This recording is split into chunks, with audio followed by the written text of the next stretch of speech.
Be careful what you wish for. So, after years of effort by environmental activists demanding we leave oil and gas in the ground, they've worked.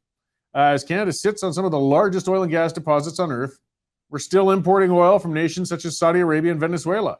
Meanwhile, the Prime Minister is still blinded by, green ideology, and he won't even consider talking about expanding Canada's oil and gas production and export capabilities.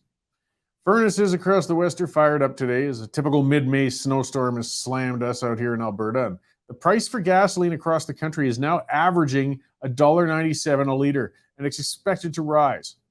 Now, it's absolutely absurd that we're letting world energy prices impact the standard of living for us all when we shut in our own resources for alternative sources of energy that don't viably exist. Energy impacts the cost of everything. Every consumer good we use is transported at some point using petrochemicals. The products likely used hydrocarbons as part of their composition, and fossil fuels are used in every aspect of food production. If we really do want to battle the pressures rampant inflation is putting upon Canadians, the first thing we should be doing is expanding our hydrocarbon production as much and as quickly as possible. Instead, Canada's Environment Minister is demanding energy companies invest their current profits into green energy projects. It's outright idiotic. Minister Guilbeault was silent, of course, when oil and gas prices plummeted and companies were losing billions of dollars. Some people like to point out that we're bound by world prices and it won't matter how much we develop domestically. Now, that's sort of a half-truth.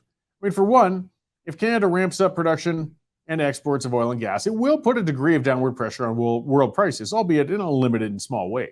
With the mess going on in Ukraine, the upward pressure is going to continue, and we're going to see prices continue to rise.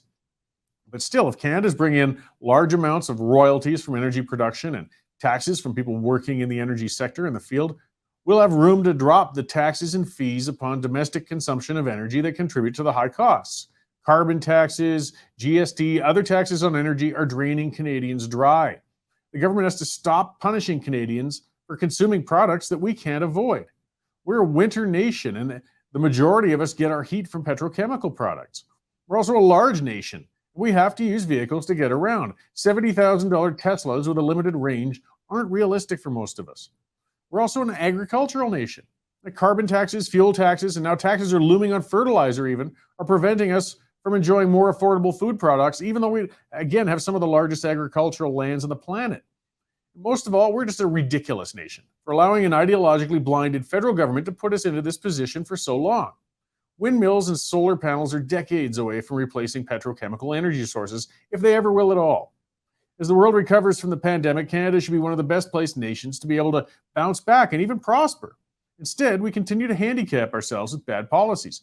And we don't need another national energy program. We don't want to go down the road of nationalized energy production. We've already seen how well that served Venezuela, and the government-owned Petro-Canada. It was a disaster. All we need is for the government to get out of the damn way. The world wants our products, and investors will happily spend money getting those products to market. Until the government ends its crusade against fossil fuels, however, we're going to remain an investment pariah. Canadian citizens are going to watch their standard of living decline while they literally sit upon a veritable treasure trove of energy resources. So how long is it going to take for Canadians to wake up? How expensive will everything have to get?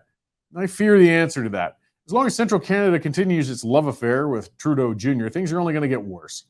Quebec truckers have started protests, over high costs of operations due to government policies. And while other truckers have been labeled as evil incarnate by the government, Quebec does hold a special status. So maybe there is a glimmer of hope out there. As soon as Quebec votes drop, Liberals tend to pay attention. Sad, though, that it has to come to that. Hopefully, I guess Quebec can stand up for the rest of us, and we'll see what happens.